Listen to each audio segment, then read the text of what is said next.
Welcome to Arkham. I'm your host, Ryan, and thank you for tuning in today. So, today we are going to continue our reading through the book of Genesis. So, we are on Genesis 24.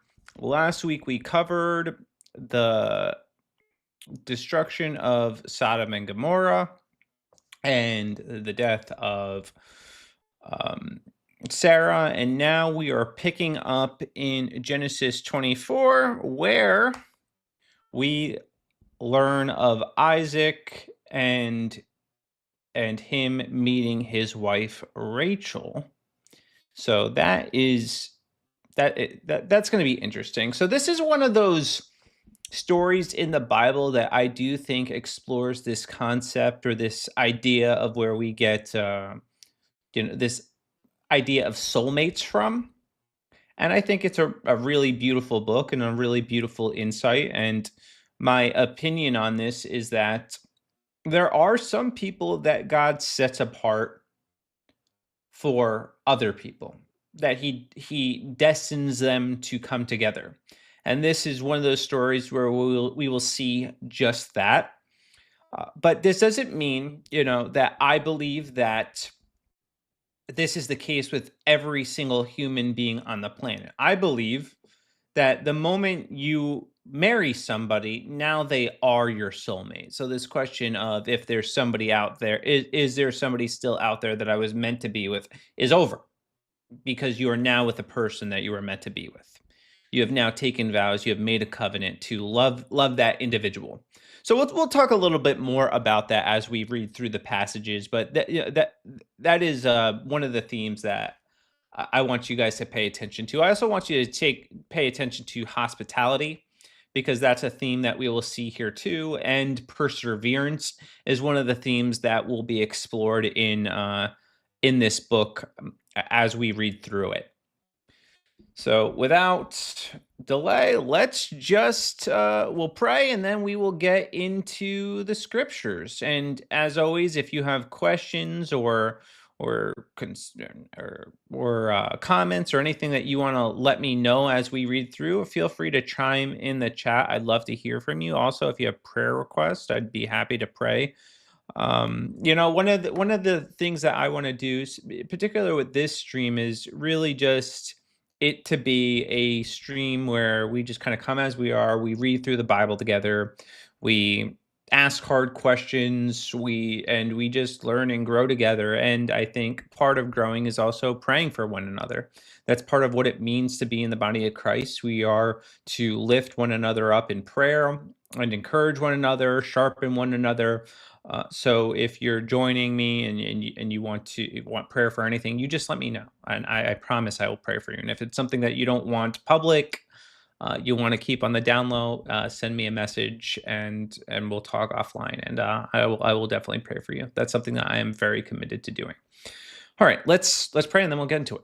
Father, we come to you today in the mighty name of Jesus. And we just thank you for today, God. I thank you for your hand upon our lives. I thank you that you bless us, Father. I thank you that as we study your word, Father, that you open the eyes of our understanding, God, that you enlighten us to who you are, that you show us things that we haven't seen yet, God, that you challenge us in ways that we haven't been challenged yet, Father, and that we just let the scriptures penetrate our heart, Father, and that we learn more ultimately about who you are and we grow in our relationship with you. We thank you for your love. We thank you for your mercy. We thank you for your grace. We pray all this in Jesus' mighty name. Amen. Amen. All right. So let's get into the scriptures. Boom. We are good to go. All right. A bride for Isaac. And for those of you who are tuning in, we are in Genesis 24, verse 1. Now, Abraham was old, advanced in age, and the Lord had blessed Abraham in every way. In every way. That's how I want to go out. When I am of old age, I want to be blessed in every way. I want the world to know that the Lord's hand was upon my life and there to be no mistake about it. No question. You know, I may have not liked that guy, but there was something different about it. There was something different, and it does seem as if the Lord was upon his life. I want even my critics to be able to say that about me. So I think, Abraham lived a long, not perfect life, but a beautiful life. Abraham said to his servant, the oldest of his household, who had charge of all the land he owned, please place your hand under my thigh, and I will make you swear by the Lord, the God of heaven and the God of earth, that you shall not take a wife for my son from the daughters of the Canaanites among whom I live, but you will go to my country, to my relatives, and take a wife for my son Isaac. The servant said to him, suppose the woman is not willing to follow me to this land. Should I take your son back to the land from where you came? Then Abraham said to him, beware that you do not take my son back there. The Lord, the God of heaven, who took me from my father's house and from the land of my birth, and who spoke to me, who swore to me, saying, to your descendants, I will give this land. He will send his angel before you, and you will take a wife for my son there. But if the woman is not willing to follow you, then you will be free from this oath. Only do not take my son back there. So the servant placed his hand under his thigh of Abraham, his master, and swore to him concerning this matter. So this is a pretty big deal, pretty big task that he's charging him with. Go out and find a wife for my son. Go find, and you have to bring her back here, okay? So she has to be willing to go. So this is not a simple task, okay? This is something that seems seems quite difficult to get somebody to go along with it. So the servant took 10 camels from the camels of his master and set out with a variety of good things of his master in his hand, and he arose and went to Mesopotamia, the city of Nahor.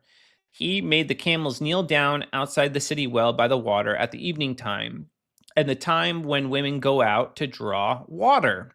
And he said, O Lord, the God of my master Abraham, please grant me success today and show loving kindness to my master. Behold, I am standing by the spring, and the daughters of the men of the city are coming out to draw water. Now may it be that the girl to whom I say, please let down your jar so that I may drink, and who answers, drink, and I will water your camels also, may be the one who you appointed for your servant Isaac. And by this I will know that you have shown your loving kindness to your master. Now, one of the things that I recognize here is that this guy has a very specific prayer. He has a very specific prayer. He is asking for something very specific. So do not be afraid to be specific in your prayer. Don't come to God and ask him for what you need. Okay? Ask him for what you are seeking. And as long as it is according to his will, he will give it to you. I shared this story in my first stream. One of these things that I wanted was a grill. I wanted a grill, but I didn't want to spend money on a grill. Do you know what God did? Do you know what he did? He blessed me, not with just any grill. Not with a grill I found on the marketplace or a grill I got from Walmart. Not even a Weber grill, which is what I was going to buy. No, he gave me the Mercedes-Benz of grills. He blessed me with a bowl grill, and it was like $3,000, and I paid precisely zero for it. And my wife had very specific prayers. She had very specific prayers that opened the door to get that grill. And it might seem like materialistic, but to me it was not that. It was just the way that he showed up showed me that he's a God that sees me and he cares about the little things of my life. And it was just moving. And it spoke specifically to me, because if my wife had got me that grill any other way, I would have been like, return it. It wouldn't have been a blessing. I'll put it that way. So be specific in your prayers, guys. That is fine. If there's something you want, something you need, a burden you're dealing with, a struggle that you're dealing with, be specific. We see that here. He is very specific with his prayer to the Lord. And also, his motive too is that he wants to show loving kindness, God to show his loving kindness on his master. So he's there to serve too. And I think that's part of his heart behind it. His heart is in the right place when he's praying this prayer, that he just wants to be a good steward with the job that he was entrusted to. And that's the same way that we should be. We should want to be good stewards. So maybe you're struggling with something at work, your company's not doing well, or your boss's company's not doing well. Well, pray for God to give you innovative ideas to be a blessing to him. Like this is the mindset that we should have. All right. Then the servant took the camels from the camels of his master. Oh, wait, I read that already. Blah, blah, blah, blah. All right. Before he had finished speaking, behold, Rebekah, who was born to Bethuel, the son of Milcah, the wife of Abraham's brother Nahor, came out with her jar on her shoulder. The girl was very beautiful, a virgin, and had no man, had no and no man had relations with her. And she went down to the spring and filled up her jar and came up. Then the servant ran to meet her and said, "Please let me drink a little water from your jar." Now, I do think this is significant too. So she's very beautiful. So ladies, it's okay to be beautiful.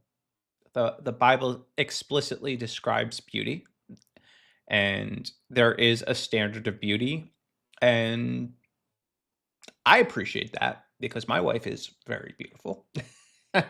So she's very beautiful and she was a virgin. And there is value in being a virgin. Now, if you are not one, there is no shame in that. I'm not here to shame you for not being a virgin, but if you are a virgin, recognize that that actually does set you apart. There is spiritual significance in virginity. There is. It's important.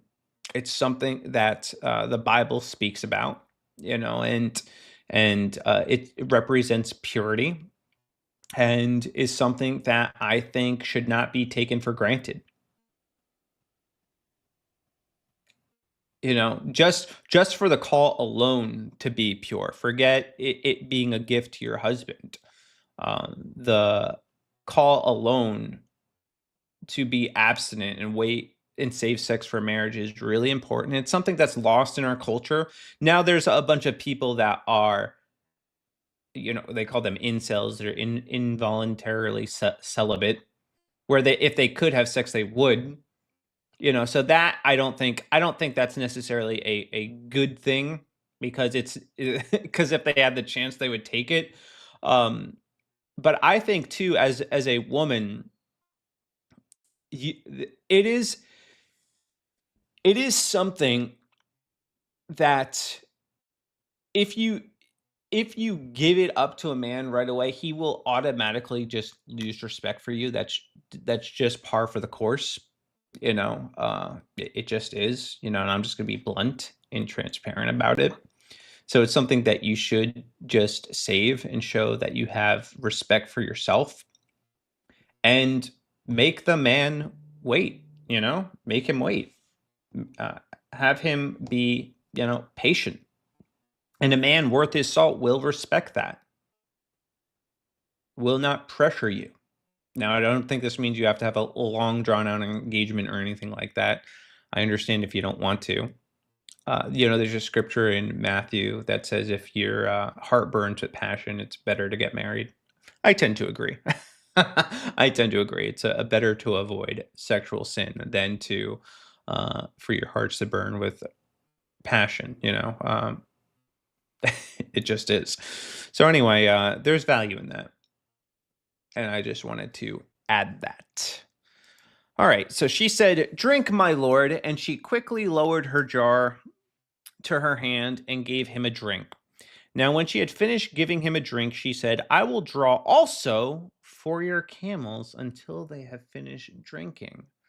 So this is a special kind of woman, all right? Because she's not just considering this man; she's observant, all right? She's saying, "Oh, he's he's in need of water, but also let me take care of his camels. Make sure they're well watered and they're taken care of. So she's showing him hospitality.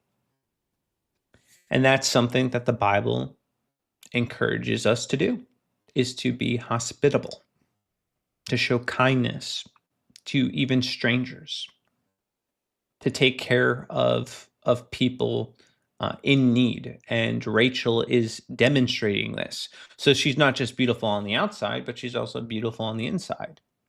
And that she is showing kindness to this man that she doesn't know. So, so she quickly emptied the jar. Okay. So she quickly emptied her jar into the trough and ran back to the well to draw, and she drew for all of his camels. Meanwhile, the man was gazing at her in silence to know whether the Lord had made his journey successful. What is he gazing at her for? Like, bro. You know the journey. That's the girl. You prayed this and this is another thing. Sometimes you get the answer to your prayers and you don't even realize it in the moment. And now I'm not saying he does eventually realize it, but sometimes you get the answer to your prayer and you don't even realize it in the moment. It's staring you right in the face and you don't recognize it. So write down your prayers. I think that's a pretty good principle, something to do. Write down your prayers, pay attention to what you prayed for, and watch God show up. So when the camels had finished drinking, the man took a gold ring weighing half a shekel and 2 bracelets for her wrist weighing 10 shekels in gold, and said, "Whose daughter are you? Please tell me. Is there room for us to lodge in your father's house?" She said to him, "I'm the daughter of Bethuel, the son of Milcah, whom she bore to Nahor." Again, she said to him, "We have plenty of both straw and feed and room in the lodge." So again, she's just being extremely hospitable to this man. Then the man bowed low and worshiped the Lord. Yeah, see, and this is one of the first things that he did when his prayer is answered. When he has this aha moment, he worships God. He gives glory to God because God has seen him. God has answered his prayer. God has met him where he is at. So when you are standing in this moment where God answers your prayer, recognize it and worship God. Give him the honor and glory that he is due, because he made a way for you when there was no way.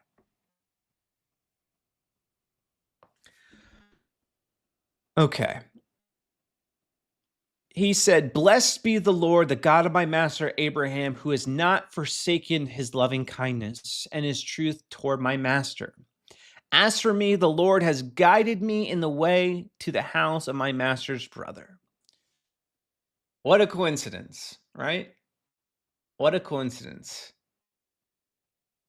But we both know there's no coincidences with God. God's hand was upon him because his heart was for the Lord and for his master. He wanted to be a blessing. And Rebecca, in kind, wanted to be a blessing. She showed hospitality to this man. She showed beauty inside and out. That's cool. Then the girl ran and told her mother's household about these things. Now, Rebecca had a brother whose name was Laban, and Laban ran outside to the man at the spring. When he saw the ring and the bracelet on his sister's wrist, and when he had heard the words of Rebecca, his sister, saying, "This is what the man said to me," he went to the man, and behold, he was standing by the camels at the spring. And he said, "Come in, blessed of the Lord. Why do you stand outside, since I prepared the house and a place for the camels?" So the man entered the house, and then Laban unloaded the camels, and he gave straw and feed to the camels, and water to wash his feet and the feet of the men who were with him. But when the food was set before him to eat, he said, "I will not eat until I have told my business." And he said, "Speak on." So he said, "I am Abraham's servant. The Lord has greatly blessed my master so that he has become rich, and he has given him flocks and herds and silver and gold and servants and maids and camels and donkeys." So Abraham is he's loaded. Abraham is well off. Abraham, he's got that Lambo money. So now Sarah, my master's wife, bore a son to my master in her old age, and he has given him all that he has. My master made me swear, saying, "You shall not take a wife for my son from the daughters of the Canaanites, in whose land I live, but you shall go to my father's house and to my relatives and take for my wife take a wife for my son." I said to my master, "Suppose the woman does not follow me." He said to the Lord, before whom I have walked, will send his angel with you to make your journey successful. That's really cool too. Is that there is an angel accompanying him. And that's something that I don't think we don't I don't think about it, that there's angels accompanying me on my journeys, surrounding me, that God sends us angels to help us in our way. And maybe that's something that we should recognize a little bit more, because that is profound. I mean, just imagine that for a second. You're able to see into the spiritual, and you see just like, oh yeah, it's right there. Like that's crazy. Oh yeah, like an angel's got my back.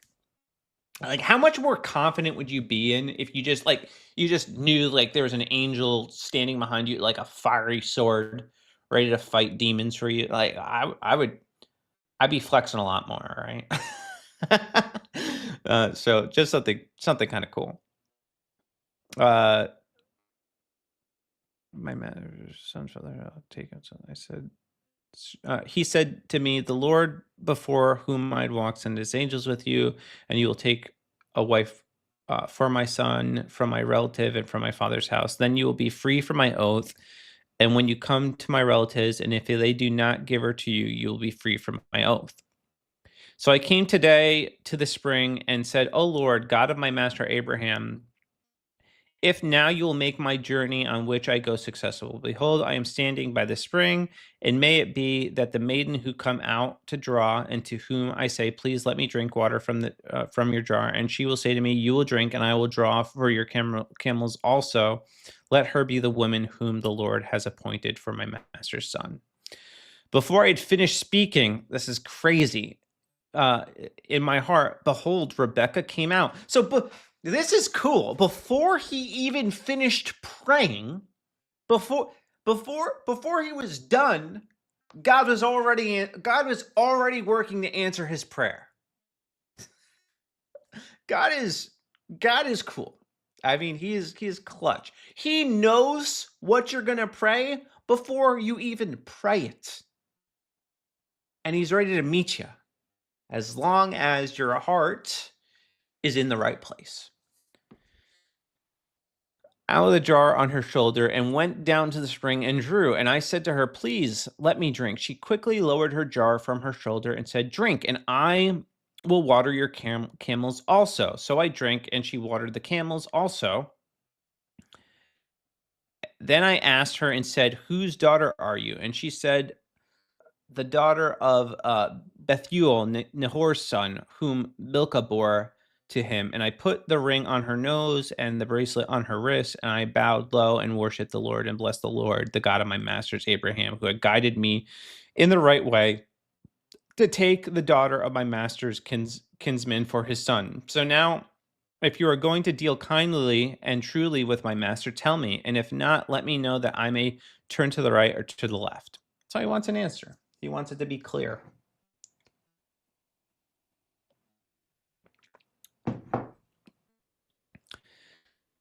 Then Laban and Bethuel replied, The matter comes from the Lord, so we cannot speak to you bad or good. Here's Rebekah before you. Take her and go, and let her be the wife to your of your master's son, as the Lord has spoken. So they're like, how, we can't argue with God. Yeah, let's do this. When Abraham's servant heard their words, he bowed himself to the ground before the Lord. The servant brought out articles of silver, articles of gold, and garment, and gave them to Rebekah. He also gave precious things to her brother and her mother. So he's blessing the whole family. He's taking care of the whole family. because they showed this kindness. Then he and the men who were with him ate and drank and spent the night. When they arose in the morning, he said, "Send me away to my master." But her brother and her mother said, "Let the girl stay with us a few days, say 10. Afterward, she may go." He said to them, "Do not delay me, since the Lord has prospered my way. Send me away that I may go to my master." And they said, "We will call the girl and consult her wishes." So they're even seeking kind of what she wants, and seeing if she wants to go through with this, if she wants to get married, married to this man Isaac. Then they called Rebecca, and she said, "Will you go with this man?" She said, "I will go." Thus they sent away their sister Rebekah and her nurse with Abraham's servant and his men. They blessed Rebekah and said to her, "May you, our sister, become thousands of 10,000s, and may your descendants possess the gate of those who hate them." Then Rebekah arose with her maids, and they mounted the camels and followed the man. So the servant took Rebekah and departed. Now Isaac had come from going to Beer Lahai Roy, for he was living in Negev. Isaac went out to meditate in the field toward the evening, and he lifted up his eyes and looked, and behold, camels were coming. Rebekah lifted up her eyes, and when she saw Isaac, she dismounted from the camel. She said to the servants, "Who is the man in the field? A man walking in the field to meet us?" And the servant said, "He is my master." Then she took her veil and covered her face. So she's showing humility. The servant told Isaac all the things that he had done. Then Isaac brought her into his mother Sarah's tent, and he took Rebekah, and she became his wife, and he loved her. Thus Isaac was comforted after his mother's death. So this is kind of profound too, because Rebecca comes at a time where Isaac is still in mourning. He's still reeling from the death of his mother. He's still dealing with the emotional turmoil of that situation, and Rebecca comes at a time where he's in need. And I think that is something profound. I think that is beautiful too, because there are often moments in our life where we are experiencing pain or heartbreak or something, and it's in those moments where God often gives us something, brings someone or something into our life that helps deal with that pain, because He sees us. You know, a moment that stood out to me was my wife's uncle had passed away. But 2 weeks before he passed away, we were meeting with him, and we shared that my wife and I were expecting a baby, our first daughter. And it was this beautiful moment. And then 2 weeks later, tragedy strikes. He dies. He dies suddenly. He has a heart attack. And it was tragic. It was really sad. He was a good man. My wife was devastated. We had just told him this news, but then 9 months later, our daughter comes, and it shifts our focus. It gives us something to focus on and love, and it doesn't necessarily take the pain away from the loss, but it helps shift our focus into something that the pain isn't a constant thing. One of those things too, while we're on this subject of death, I often think that kind of how we treat grief is backwards in this country. That if you lose someone and you never quite get over it, that you're slapped with a label of depression. But who's to say that's abnormal, to feel pain and grief over losing somebody you love for the rest of your life? Who's to say that's disordered? What's the appropriate time to grieve somebody? How long? And I get like not being debilitated by it, where you can't get out of bed in the morning, but I think for some time that might be reasonable. If I lost my spouse, I don't know what I would do. It would rock my world. Now I'd find the strength. I'd have to keep going because I have, my two kids. But I would feel that pain the rest of my life, and I'd want to feel that pain the rest of my life because I would want to love her the rest of my life, and I would never want to stop loving her the rest of my life. And I like this story too because this shows that God does have plans, and he does set apart people for certain individuals. And I believe my wife is one of those people that was set apart from me. And I think we have a pretty amazing love story. I do.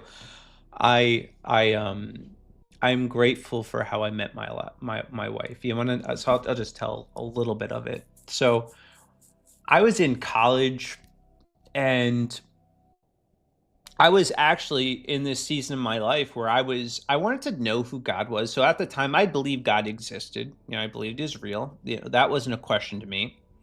I just didn't know who he was. I didn't. You either got the Bible or you got the Quran, or like who are you? I don't know.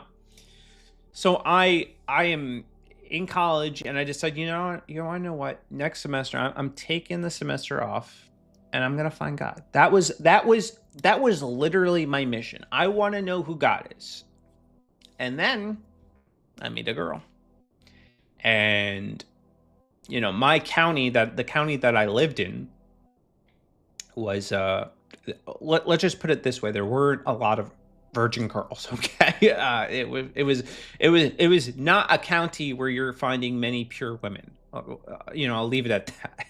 They were, you'd be scraping the bottom of the barrel. So I met a girl, and basically the moment we start speaking, she tells me that what she's looking for ultimately, or what she wants, in a man is one day, a husband who's going to read the Bible and pray with her. And I'm thinking like, oh, this chick is crazy. Like, this is crazy. But she was cute, and so she invited me to church. I'm like, oh, church, not my thing, but she's cute. So I'm going to give church a shot. I go to church, sit in church for about 2 weeks. And I can't remember the specific sermon or message. I just know there was a point where I just knew this is it. Jesus is the thing that I've been missing in my life. And I ended up giving my life to Christ, committing myself to serving him. And I remember though still, this little tinge of doubt in the back of my mind. And I remember going to this worship service and kind of watching all these people praise God, and it was just foreign to me. It was, I was an atheist. I didn't really believe in God until like the year before. So I was an atheist. Suddenly I had this moment where I believe in God, but I don't know who he is. And now I'm, committing myself to following Jesus. So everything just seems foreign to me. And I'm stepping back, just watching this worship service go on and thinking to myself, am I in the right place? Did I make the right decision? And I kid you not, guys. This is one of those moments like with Abraham's servant. Somebody puts their hand on my shoulder and says, you're in the right place. What? But that actually happened. That's not me. That actually happened. And you want to know the crazier thing? That person is now my brother-in-law. This is my brother-in-law that did that.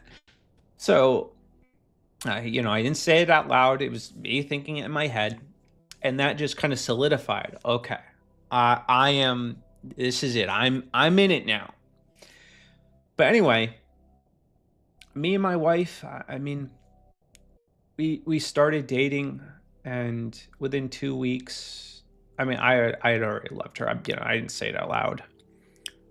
But I remember distinctly us standing in her living room by her couch, and she tells me she loves me, and I tell her I love her too. And she told me that there was a moment where she's sitting in her car and she believed the Lord told her that I was going to be her husband. Flash forward. Yeah, I'm her husband. And we've just had a beautiful marriage. I mean, it's like a dream come true. And there are just some moments that just feel like they're scripted out of a movie that we had. One moment that in particular that stands out in my mind is we we never got to have the wedding that we wanted. She never got to have the wedding of her dreams, and that's something that's always bothered me. And when I had proposed to her, and we were making wedding plans, she had bought this really beautiful dress. And in her closet, it's that dress, we ended up eloping, and that dress sat in her closet for 10 years. 10 years. I never saw it, never saw her on it. She wore a different dress when we eloped. And we decided that, you know what we're going to do? We're just going to do like a 10-year wedding anniversary photo shoot where I get to, she'll put on the dress and I'll see her in the dress for the first time. So we go back to New York and we plan this wedding shoot in this beautiful garden. And it was just, I remember seeing her, for the first time. I'm standing behind, the photographer walks her up, and I turn around and I see her for the first time in this dress, and it was beautiful. And we had fun. The photographer was fun. It was truly an unforgettable night. And something really cool happened. We're just kind of walking alone in this beautiful garden, talking about life. And I remember saying to her something along the lines of, if I were to die tomorrow, that would be just fine, because I love everything about this moment, and I'm content with the life that the Lord has blessed me with. And as we're walking through this garden and we're having this kind of romantic moment, fireflies start flying all around and lighting up as the sun is setting. It just created this beautiful scripted movie moment in our life, and you can have moments like that. That's one of the beautiful things about falling in love. And I believe that God set my wife apart for me, and she was my soulmate. And even if she wasn't, though, it wasn't my quote unquote soulmate, she became my soulmate the moment we got married, the moment we took our vows. And that is profound. That's a beautiful, beautiful thing. So, I encourage those of you, because I know there's a lot of, singleness is a huge problem in this day and age, that if you're waiting for somebody, focus on becoming the right kind of person. All right. Rebecca was the right person for Isaac before the servant showed up. She was beautiful. She had integrity. She was hospitable. She was a woman of virtue. So whether you're a man or you're a woman, commit yourself to being a person of virtue. Commit yourself to being the kind of person you want your future spouse to marry. Focus on that while you're waiting to meet the right person. Focus on being the right person, because when they come around, you want to be ready for that. And be specific in your prayers. If there's a specific type of person you want, pray for that person. Pray that God brings that person into your life, and watch God show up. Watch him show up. He will. But you got to trust him. You got to trust the plan that he has for your life. It's not hopeless. And I know I know the internet, this day and age, the internet makes things seem hopeless. The state of internet dating is not good, but take it to God. Take it to God, because God can do the impossible. You don't need Hinge to match you. You don't need Match.com. You don't need OkCupid. You don't need the hell is that app where you swipe left, swipe right? See, I'm such a boomer when it comes to dating. But you don't need that when you have the God of the universe charting your path. And this doesn't mean too that you don't put yourself in situations where you're going to meet women, okay, or men. But put yourself in the right situations, okay? Put yourself in positions where you're going to meet quality men and quality women, okay? Faith without action is dead. So it's not just, like the servant found Rebecca. He didn't wait for her to come to him. No, he went out. He went searching. He went looking. And God brought him the right person. So if he can do it for them, he could surely do it for you. Surely he could. So trust him. Okay.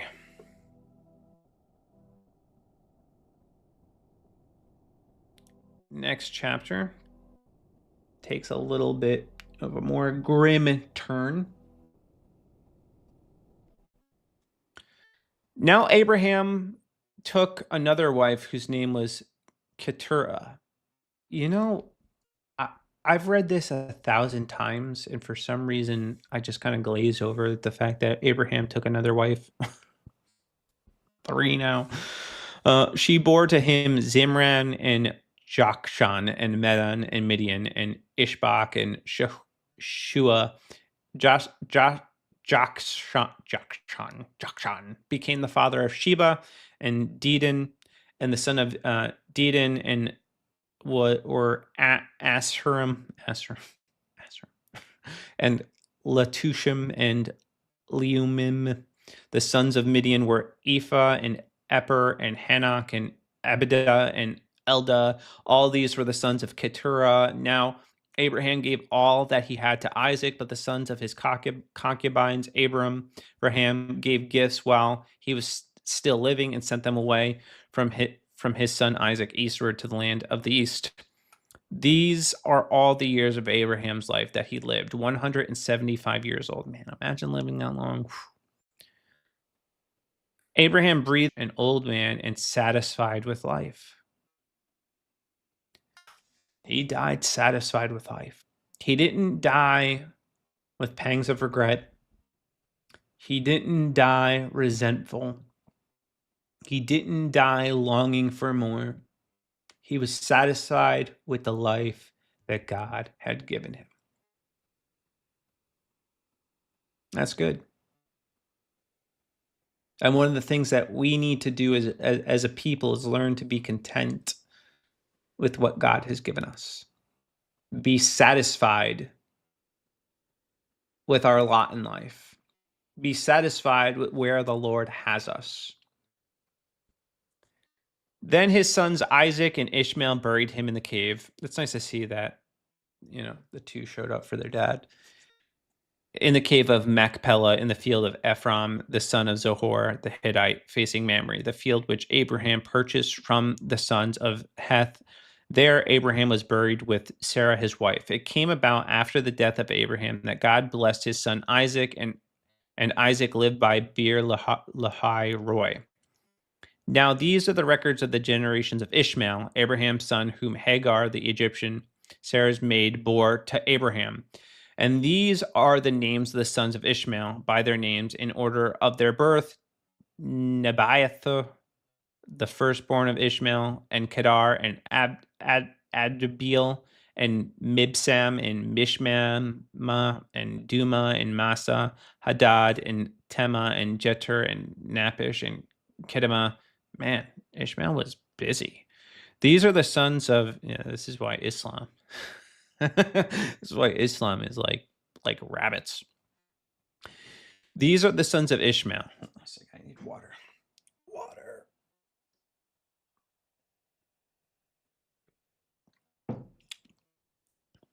These are the sons of Ishmael, and their names by their village and by their camps, 12 princes according to their tribes. These are the years of the life of Ishmael, 137 years old. He breathed his last and died and was gathered to his people. They settled in Havilah of Shur, which is the east of Egypt, as one goes toward Assyria, settled in defiance of all of his relatives. Whew, that seems ominous. Isaac or now these are the records of the generation of Isaac, Abraham's son. Abraham became the father of Isaac, and Isaac was 40 years old when he took Rebekah, the daughter of Bethuel, the Aramean of Padan Aram, the sister of Laban, the Aramean, to be his wife. Isaac prayed to the Lord on behalf of his wife because she was barren. And the Lord answered him, and Rebekah, his wife, conceived. But the children struggled together within her. And she said, if it is so, why then am I this way? So she went to inquire of the Lord, and the Lord said to her, 2 nations are in your womb, and 2 people will be separated from your body. I think I confused earlier Isaac and Jacob, because it's Jacob that ends up having to work and getting tricked, I think. And 2 people will be separated from your body, and 1 people shall be stronger than the other, and the older shall serve the younger. When her days to be delivered were fulfilled, behold, there were twins in her womb. Now the first came forth red all over, like all over like a hairy garment. So they named him Esau, which I get. Does that just mean hairy? This guy was a hairy. After his brother came forth with his hand holding onto Esau's heel. So his name was Jacob, and Isaac was 60 years old when she gave birth to him. When the boys grew up, Esau became a skillful hunter, a man of the field, and Jacob was a peaceful man living in tents. Now Isaac loved Esau because he had the taste for game, but Rebekah loved Jacob. When Jacob had cooked stew, Esau came in the field, and he was famished. And Esau said to Jacob, please let me have a swallow of the red stuff here, for I am famished. So I get this impression that like Esau is like a man's man. He's somebody that is outdoorsy. He's a hunter. He's strong. He's an intimidating guy, and maybe Jacob is meek, he's quiet, he's more studious. He's not somebody that wants to get his hands dirty. That's the impression that I'm getting here. So, but Jacob said first, and he's also smart, much smarter than Esau. First, sell me your birthright. Esau said, behold, I'm about to die. Which I don't get why he says that. Oh, because he's about to die of hunger.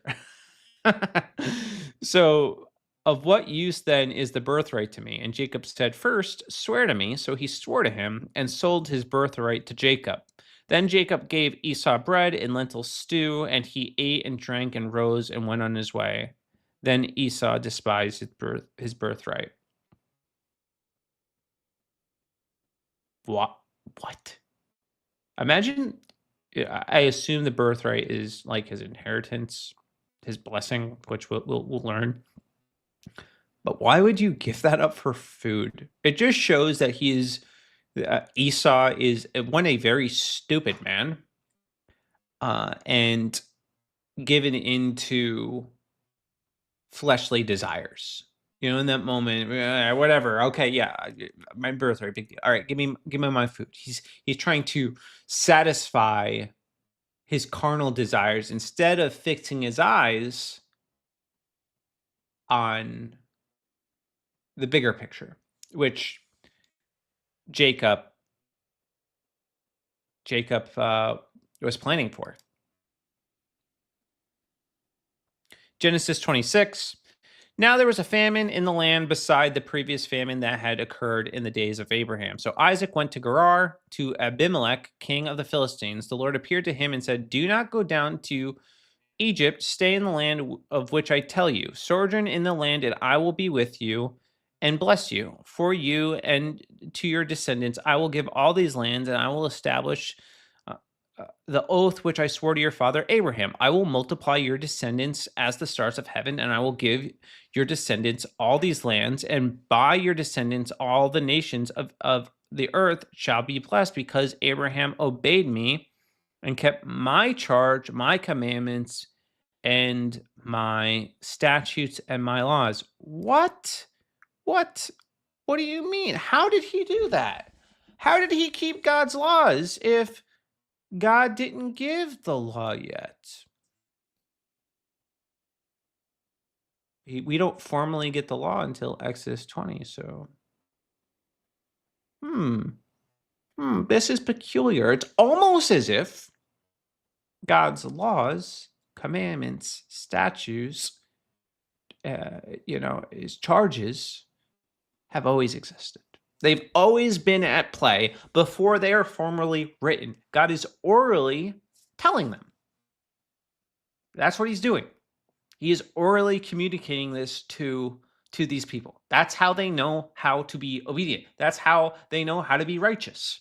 Because his law is righteousness. That is how they know what right behavior is. And that is also how God could judge people who are in sin. The law existed. It was there. It was present. It was at play. I just, people don't see this. They don't make this connection, but it's very significant. The law has always existed. In the beginning was the Word was with God, and the Word was God. The law is part of the Word. So Isaac lived in Gerar. When the men of the place asked about his wife, he said, "She is my sister." Repeating patterns of the father. There's this concept of generational sin, and I do think it's at play. Here, you see him committing the same sin that his father did. For he was afraid to say, "My wife," thinking the men of the place might kill me on account of Rebekah, for she is beautiful. So he's demonstrating the same cowardice Abraham demonstrated with Sarah. It came about when he had been there a long time that Abimelech, king of the Philistines, looked through the window and saw, and behold, Isaac was caressing his wife Rebekah. Then Abimelech called Isaac and said, "Behold, certainly she is your wife. How then did you say she is my sister?" And Isaac said to him, "Because I said I might die on account of her." Abimelech said, "What is this you have done to us? One of the people might have easily lain with your wife, and you would have brought guilt upon us." So Abimelech charged the people, saying, "He who touches this man or his wife shall surely be put to death." Two, there's something interesting here, that they do have respect for the institution of marriage. They understand, and it's taboo, that you don't sleep with another man's wife. That is a wicked thing to do. And they know that if they do so, there will be consequences, even if they unknowingly do it. Now Isaac sowed in that land and reaped in the same year 100-fold. So maybe he's in. Oh man, he's employing the same strategy that Abraham did to enrich himself, which is wild. That maybe this is like a big con that both of them did to enrich themselves, because Abraham did the same thing and he ended up getting a bunch of sheep, a bunch of cattle. Interesting. That's something, take note of that. That is interesting. Now, so it reaped in the same year 100-fold, and the Lord blessed him, and the man became rich and continued to grow richer until he became very wealthy, for he had possessions of flocks and herds and a great household, so the Philistines envied him. Now all the wells which his father's servants had dug up in the days of Abraham his father, the Philistines stopped up by filling them with earth. Then Abimelech said to Isaac, "Go away from us, for you are too powerful for us." And Isaac departed from there and camped in the valley of Gerar and settled there. Then Isaac dug again the wells of the water which had been dug in the days of his father Abraham, for the Philistines had stopped them up after the death of Abraham, and he gave them the same names which his father had given them. But when Isaac's servant dug the valley, he found there was a well flowing of flowing water. The herdsmen of Gerar quarreled with the herdsmen of Isaac, saying, "The water is ours." So he named the well Esek, because they contended with him. Then they dug another well, and they quarreled over it too. So he named it Sitnah, and he moved away from there and dug another well, and they did not quarrel over it. So he named it Rehoboth. For he said, "At last the Lord has made room for us, and we will be fruitful in the land."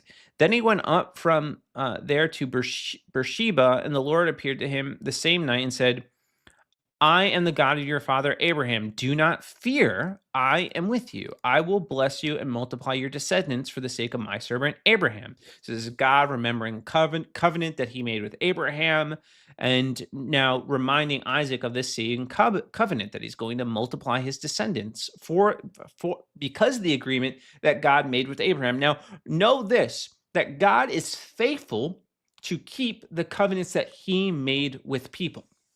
So even if people perish, even if people die, God upholds his end of the bargain. God always does this. And that is why when you make a covenant with God, it's not contingent on whether we can fully satisfy our end of the deal. No, God will satisfy his end of the deal. And if we renege on our end of the deal, well, God often makes a way. So he built an altar there and called upon the name of the Lord and pitched his tent there. And there Isaac's servants dug a well. Covenant with Abimelech. Then Abimelech came to him near Gerar with his advisor Ahusath and Pekah, the commander of his army. Isaac said to them, "Why have you come to me, since you hate me and have sent me away from you?" They said, "We plainly see that the Lord has been with you." So he said, "Let there now be an oath between us, even between you and us. Let us make a covenant with you." So they're making an agreement that you will do us no harm, just as we have not touched you, and you have done to you nothing but good, and have sent you away in peace. You are now blessed of the Lord. Then he made a feast, and they ate and drank. In the morning they arose and exchanged oaths. Then Isaac sent them away. They departed from him in peace. Now it came about on the same day that Isaac's servants came in and told him about the well, which they had dug, and said to him, "We have found water." So he called it Sheba. Therefore, the name of the city is Beersheba to this day. When Esau was 40 years old, he married Judith, the daughter of Beeri the Hittite, and uh, Basmata, the daughter of Elon the Hittite, and they brought grief to Isaac and Rebekah. Oh, that's not good. That's not good at all. All right, Jacob's deception. Now it came about when Isaac was old and his eyes were too dim to see, that he called his older son Esau and said to him, "My son." He said to him, "Here I am." Isaac said, "Behold, now I am old and I do not know the day of my death. Now please take your gear, your quiver, and your bow, and go out to the field and hunt game for me, and prepare a savory dish for me, such as I love, and bring that to me, so that I may eat, and that my soul may bless you before you die." So he's trying to he's trying to bless Esau. He's saying, "Go out, do your thing, man. Hunt, gather, bring me a meal, and I'm going to bless you." Rebekah was listening while Isaac spoke to his son Esau. When Esau went to the field to hunt for game to bring home, Rebekah said to her son Jacob, "Behold, I heard your father speak to your brother Esau, saying, 'Bring me some game and prepare a savory dish for me, that I may eat and bless you in the presence of the Lord before my death.' Now, therefore, before my son, listen to me as I command you. Go now to the flock and bring me two choice young goats from there, that I may prepare them as a savory dish for your father, such as he loves. Then you shall bring it to your father, that he may eat, so that he may bless you before his death." So one thing that I noticed here is that This isn't, I don't think this is like an endorsement of deception, but you see a pattern of people using deception to leverage their resources, to leverage their outcomes, to leverage their essentially place in the kingdom, which is kind of interesting. It's kind of counter to what we come to understand, and we will learn that even though Jacob deceived uh, Isaac, he still gets the blessing. It's strange. I don't have a good answer for it right now. It's just one of those things that make me go, I don't know. All right. So then you shall say to your father that he may eat, so that he may bless you before his death. Jacob answered his mother, Rebekah, behold, Esau my brother is a hairy man, and I'm a smooth man. Perhaps my father will feel me, and then I will be as a deceiver in his sight, and I will bring upon myself a curse and not a blessing. So he's only a deceiver if he gets caught. I don't get it. I don't get it. If somebody has insight, I would love to hear it. But his mother said to him, your curse be on me, my son. Only obey my voice and go get them for me. So he went and got them, and he brought them to his mother, and his mother made savory food such as his father loved. There has to be like some sort of cultural disconnect, something culturally happening that we don't quite understand in our modern lens. Then Rebekah took the best garments of Esau, her elder son, which were with her in the house, and put them on Jacob, her younger son. And she put the skins of the young goats on his hands and on the smooth part of his neck. She also gave us savory food and the bread which she had made to her son Jacob. Then he came to his father and said, my father. And he said, here I am. Who are you? My son. Jacob said to his father, I am Esau, your firstborn. I have done as you told me. Get up, please, and sit and eat of my game, that you may bless me. Red flag right there. Isaac said to his son, how is it you have it so quickly, my son? My son, what have you done? How do you have this so quickly? And he said to him, oh, because the Lord your God has caused it to happen to me. Yeah, God did it. and he felt him and said, the voice is of Jacob, but the hands are of Esau. And he did not recognize. I don't know why I'm talking like a Jew. And he said, are you really my son? And he said, I am. So he said, bring it to me, and I will eat my son's game, that I may bless you. And he brought it to him, and he ate, and he also brought him wine, and he drank. Then his father Isaac said to him, please come close and kiss me, my son. So he came close, and we smelled the smell of his garments. He blessed him and said, see, the smell of my son, it's like the smell of a field which the Lord has blessed me. May God give me the dew of the heaven and the fatness of the earth and the abundance of grain and new wine. May people serve you and nations bow down to you. Be master of your brother.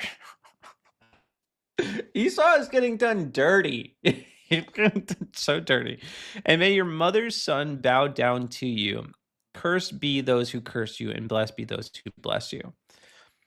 Now it came about as soon as Isaac had finished blessing Jacob, and Jacob had hardly gone out from the presence of Isaac his father, that Esau his brother came in from his hunting.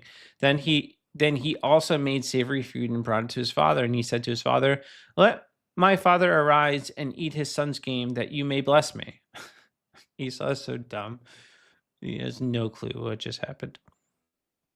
Then Isaac trembled violently. He's like, oh God, what have I done? Who was he then that hunted game and brought it to me, so that I ate all of it before you came and blessed him? Yes, and he shall be blessed. When Esau heard the words of his father, he cried an exceedingly great and bitter cry and said to his father, bless me even also, O my father. And he said, your brother came deceitfully and has taken away your blessing. That's something else. Why can't he also bless him? Like, I don't like. I guess maybe there's there's just a number of blessings you're allowed to have I don't know. I don't know the rules, guys. I don't get it. Then he said, is he not rightly named Jacob? For he has supplanted me 2 times. He took away my birthright, and behold, now he's taken away my blessing. And he said, have you not reserved a blessing for me? But Isaac replied to Esau, behold, I have made your master and all his relatives I have given to him. As a servant with grain and new wine, I have sustained him. Now, as for you, what can I do, my son? I got nothing for you, man. I'm sorry. I'm out of blessings. The well has closed up, spiritually speaking. Esau said to his father, do you have only one blessing, my father? Bless me, even me also, O my father. So Esau lifted up his voice and wept. Then Isaac, his father, had said to him, behold, away from the fertility of the earth shall be your dwelling. He curses. Yeah. Esau is having a bad day. And away from the dew of heaven from above, by the sword you shall live, and your brother you shall serve. But it shall come about when you become restless that you will break his yoke from your neck. So Esau bore a grudge against Jacob because of the blessing with which his father had blessed him. And Esau said to himself, the days of mourning for my father are near. Then I will kill Jacob, my brother Jacob.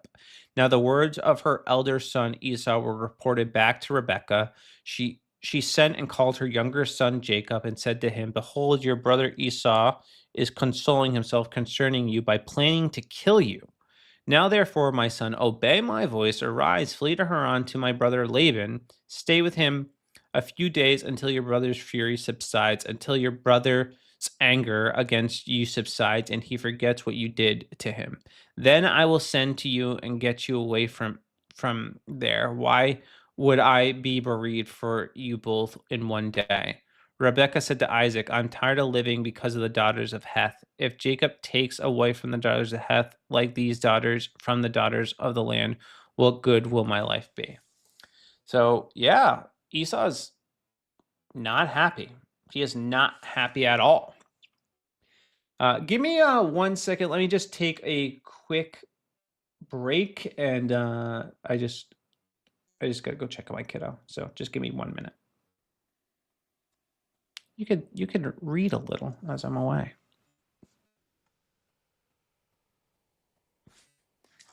All right, 1 second.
All right, I'm back.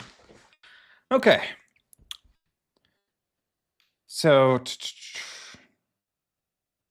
all right, verse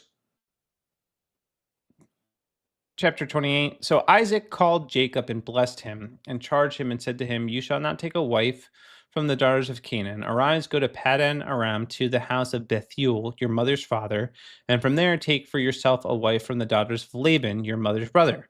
May God Almighty bless you and make you fruitful and multiply you, and you may become a company of peoples. May he also give a blessing of Abraham to you and your descendants. Hold on a second.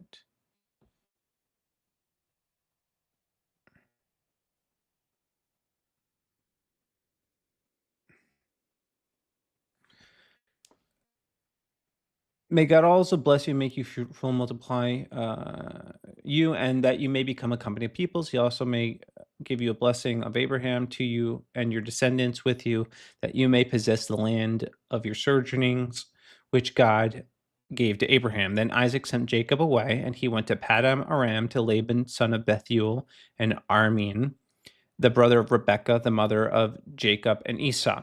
Now Esau saw that Isaac had blessed Jacob and sent him away to Paddan Aram to take himself a wife from there, and that when he blessed him, he charged him, saying, "You shall not take a wife from the daughters of Canaan." So Jacob had obeyed his father and his mother and gone to Paddan Aram. So Esau saw that the daughters of Canaan displeased his father Isaac, and Esau went to Ishmael and married beside the wives that he had, um, Mahaltha, the daughter of Ishmael, Abraham's son, and the sister of Nebat. So now he's linking himself up, yoking himself up with these people,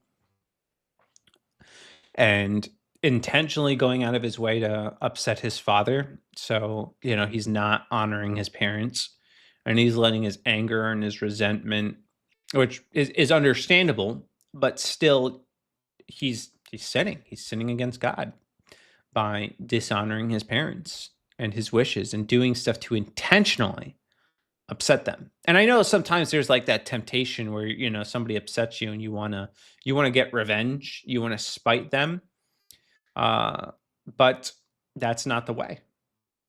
That's not the way. That's not how we are supposed to conduct ourselves as people of God.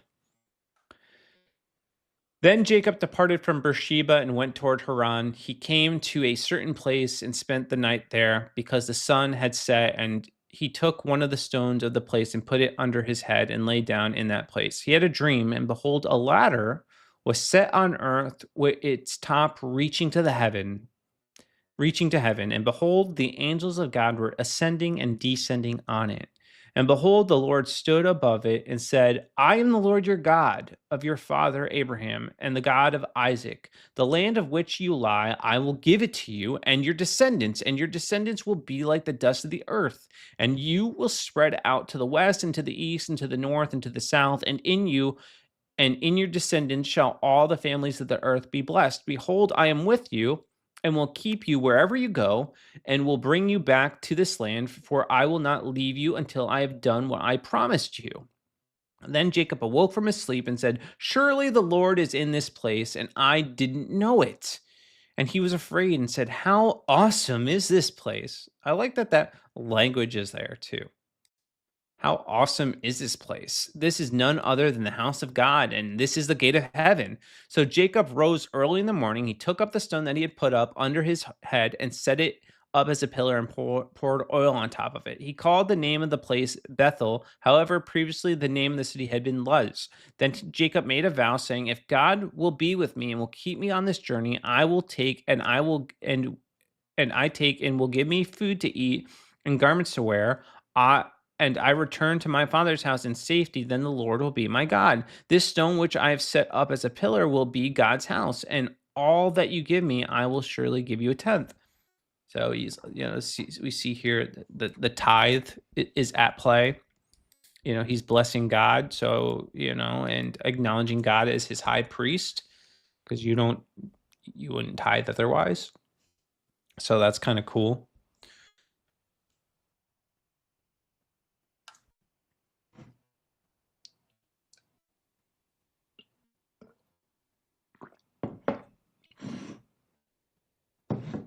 All right.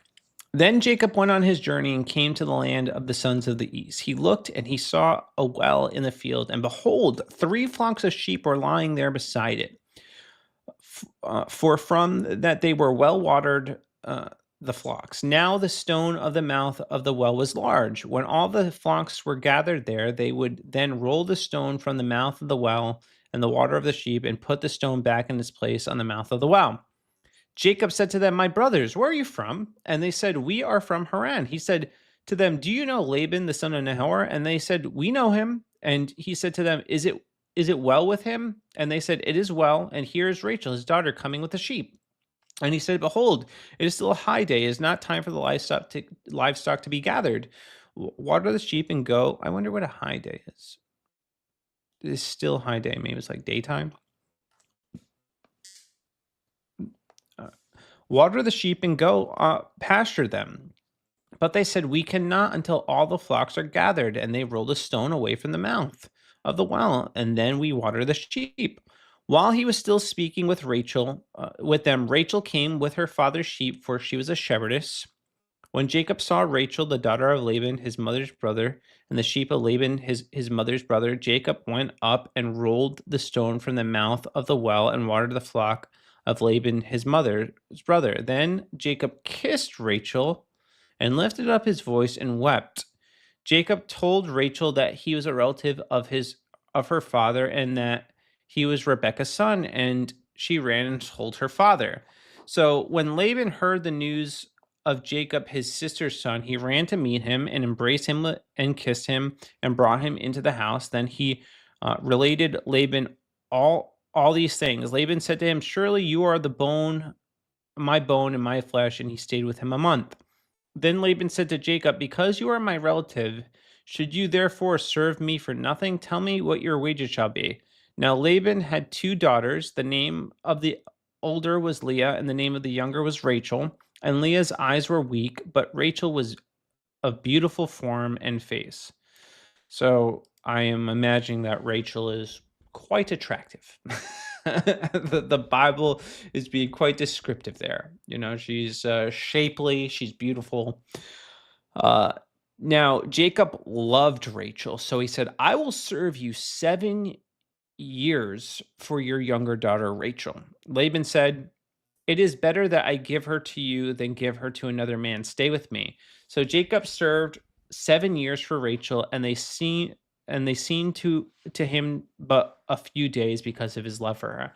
Yeah, this is another beautiful picture of love, because Jacob labors for 7 years for Rachel's hand in marriage because he loved her. He was willing to work and wait. How many men, how many modern men could wait 7 years to be with a woman? I know, I waited a long time after my wife and I got engaged, too long. But it wasn't 7 years, and I was 9. How many men could have that level of discipline to work 7 years for a woman's hand in marriage? You know, very few men, because modern men lack self-control. They lack discipline.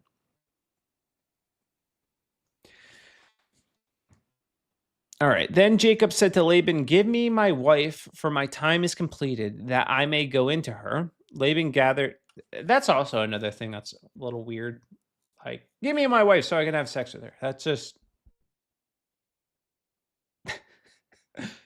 culture is definitely different, because I don't think anyone would do that nowadays.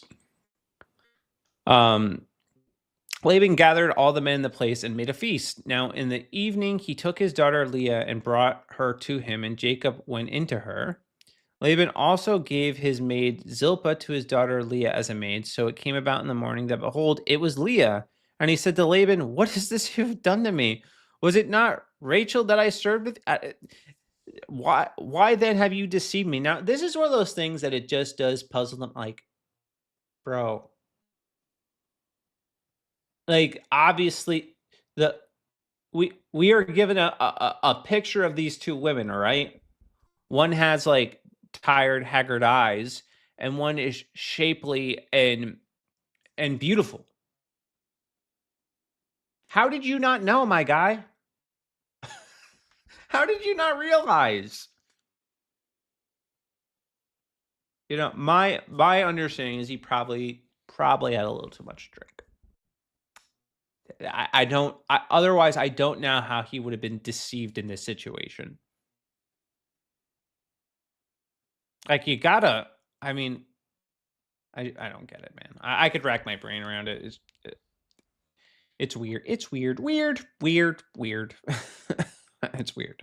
Uh, but Laban said, "It is not the practice in our place to marry off the younger before the firstborn." So Laban is not upholding his end of the deal. So he's swindling Jacob, and ultimately we're going to see him swindle Jacob into 7 more years of work, which is grimy and dirty.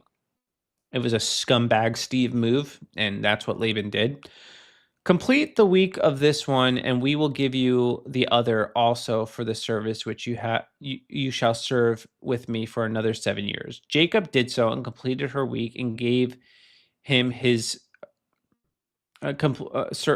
you shall and then gave him his daughter Rachel as a wife. Laban also gave his maid Bilhah to his daughter Rachel as her maid. So Jacob went into Rachel, and indeed he loved Rachel more than Leah, and he served Laban for another 7 years. Dang, he played him. He got 14 years of work out of Jacob for his daughters. Now Jacob does end up with 2 wives, which is weird, and we'll see the consequences of polygamy, because it is not a good situation. It causes problems, and we will see that feud play out as we continue to read through the scriptures. Now the Lord saw that Leah was unloved, and he opened her womb, but Rachel was barren. Leah conceived and bore a son and named him Reuben, for she said, "Because the Lord has seen my affliction, surely now my husband will love me." I feel bad for Leah. Like, all she wants is the love and affection of her husband, and his eyes are really only for Rachel. Then she conceived again and bore a son and said, "Because the Lord has heard that I am unloved, he has therefore given me this son also." Also, this kind of harkens back to Isaac uh, getting uh, Rebecca during his time of mourning. So God does this. He sees us in our mourning, and then he ends up blessing us. And that's really cool. Then she conceived again and bore a son and said, "Because the Lord has heard that I am unloved, he therefore has given me this son also." She names him Simeon. She conceives again and bore a son. "Now this time my husband will become attached to me, because I have borne him 3 sons. Therefore he was named Levi." And she conceived again and bore a son, and this time I will praise the Lord. Therefore his name will be Judah. So we're seeing here some of the tribes of Israel being conceived. And I can only imagine right now that Rachel is fuming. She's probably not very happy that Leah is getting blessed with all these children and she is not. The sons of Jacob. Now when Rachel saw that Jacob bore no children, she became jealous of her sister and said to Jacob, "Give me children or else I die." So she is in agony. All right. I will not be able to live unless you bless me with children. Then Jacob's anger burned against Rachel, and he said, "Am I in the place of God, who has withheld from you the fruit of your womb?" She said, "Here is my maid Bilhah. Go into her so that she may bear on my knees, that through her I may have children." So to here, we're seeing this concept of surrogacy, and it causes problems. This is bad idea to use a surrogate, because and he's not doing it the way we're doing it now, which is also wrong. He's doing it the old-fashioned way, and it causes problems. And he's also repeating the same sin of Abraham. Nothing is new under the sun. Same sin, same problem. Then Rachel said, "God has vindicated." So she gave him her maid Bilhah as a wife, and Jacob went into her. Bilhah conceived and bore Jacob a son. I'm sure Jacob is just out here protesting left and right. "No, please don't.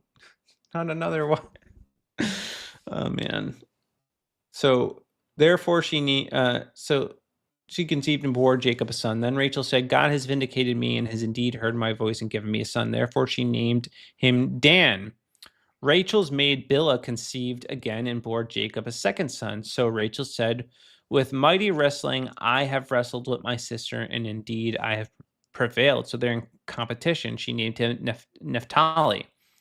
When Leah saw that she had stopped bearing, she took her maid Zilpah and gave her to Jacob as a wife. So now it's like they're playing this game, this contentious game with each other. Leah's maid Zilpah bore Jacob a son. Then Leah said, how fortunate. So she named him Gad. Leah's maid Zilpah bore Jacob a second son. Then Leah said, happy am I, for women will call me happy. So she named him Asher, which, by the way, this is the name my wife wants to name our next son. And it's a good name. It means happy. But it's so overused right now. Everybody is using the name Asher. And all my names that I propose to my wife, she rejects. And I know, no, it's probably, even with the internet, probably not big fans, but I want to name my son Benaiah, because Benaiah in the Bible is a badass. He just is. He hunts a lion in the snow and kills it just because. He kills 2 Egyptian giants with their own spears. He's a mighty warrior and ultimately becomes David's right-hand man. Nobody talks about Benaiah. He's the most underrated character in the whole Bible, but he's awesome. He is awesome. And I want to name my son Benaiah. I want a son named Benaiah. Anyway. Now the days of the wheat harvest, Reuben went out and found mandrakes in the field and brought them to his mother Leah. Then Rachel said to Leah, please give me some of your son's mandrakes. But she said to her, is it a small matter for you to take my husband, and would you take my son's mandrakes also? So it sounds like Rachel's being a little petty. Women were always petty. Even back in Bible times, they were petty. They stayed petty. Pettiness, is par for the course. So Rachel said, therefore, he may lie with you tonight in return for your son's mandrakes. So she's letting Jacob, you can have Jacob for the night. Give me the flowers. Give me the mandrakes. So he lay with her. What's the deal with mandrakes? Like, I wonder what the significance is of them. So he lay with her that night. God gave heed to Leah, and she conceived and bore Jacob a 5th son. Then Leah said, God has given me my wages because I gave my maid to my husband. She named him Issachar. Leah conceived again and bore a 6th son to Jacob. Then Leah said, God has endowed me with a good gift. Now my husband will dwell with me, and I have borne him 6 sons. So she named him Zebulun, and afterward she bore a daughter and named her Dinah. Now, there is this issue that I got to be very careful. The fact that God blesses these women, blesses Jacob, even though he's taken multiple wives, is something that is just weird, strange to me. So I don't feel comfortable outright saying that, like, at least here, that polygamy is outright sinful, because you have God blessing it.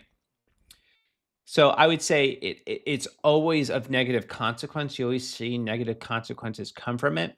And it's a departure from God's original design. So he designed one man and one woman for each other. And then Jesus reaffirms that union. But this does, make me, question, like, why are you blessing the unions if they're, inherently, not good? I don't know. Curious to hear your thoughts. Then God remembered Rachel, and God gave heed to her and opened her womb, and she conceived and bore him a son, and said, God has taken away my reproach, and she named him Joseph, saying, may the Lord give me another son. Jacob prospers. Now it came to pass when Rachel had borne Joseph that Jacob said to Laban, send me away that I may go to my own place in my own country. Give me my wives and my children for whom I have served you, and let me depart, for you yourself know my service which I had rendered you. But Laban said to him, "If now it pleases you, stay with me.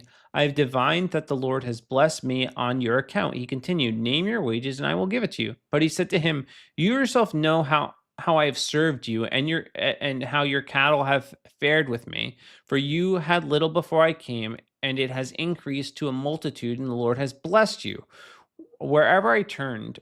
But now, when shall I provide for my own household?" So he's trying to break away, start his own thing, and not be dependent solely on Laban um, as his provider. So he said, "What shall I give you?" And Jacob said, You shall not give me anything. If you do this one thing for me, I will again pasture and keep your flock. Let me pass through your entire flock today, removing from there every speckled and spotted sheep and every black one among the lambs, and the spotted and the speckled among the goats, and such shall be my wages. So my honesty will answer for me later when you come concerning my wages. Every one that is not speckled and spotted among the goats and the black among the lambs, if found with me, uh, will be considered stolen. Laban said, "Good, let it be according to your word." So he removed on that day the striped and spotted male goats and all the speckled and spotted female goats, every one with uh, white in it, and all the black ones among the sheep, and gave them into the care of his sons. And he put a distance of 3 days' journey between himself and Jacob fed the rest of Laban's flocks. Then Jacob took the fresh rods of the poplar and the almond and the plane tree and peeled white stripes in them, exposing the white which was in the rods. He set the rods which he had peeled in front of the flocks in the gutters and even in the watering troughs where the flocks came to drink, and they mated. And when they came to drink, so the flocks mated by the rods, and the flocks brought forth striped, speckled, and spotted. Jacob separated the lambs and made the flocks face toward the striped, and all the black of the flocks of Laban he put his own herds apart, and did not put them with Laban's flock. Moreover, whenever the stronger of the flock were mating, Jacob would place the rods in the sight of the flock and the gutters, so that they might mate with by the rods. But when the flocks were feeble, he did not put them. So it was the feebler were Laban's, and the stronger Jacob's. So the man became exceedingly prosperous and had large flocks and female and male servants and camels and donkeys. This is an interesting thing. So Jacob figures out essentially a way to get the best of the herd, and is able to breed these stock in a way where he's getting, the top tier goats and cattle, which is pretty interesting. And I wonder how applicable this is today. Like, if you did something like this similar today, would you be able to recreate what Jacob did and get, prime cattle from it? That's just one of those things that make me go,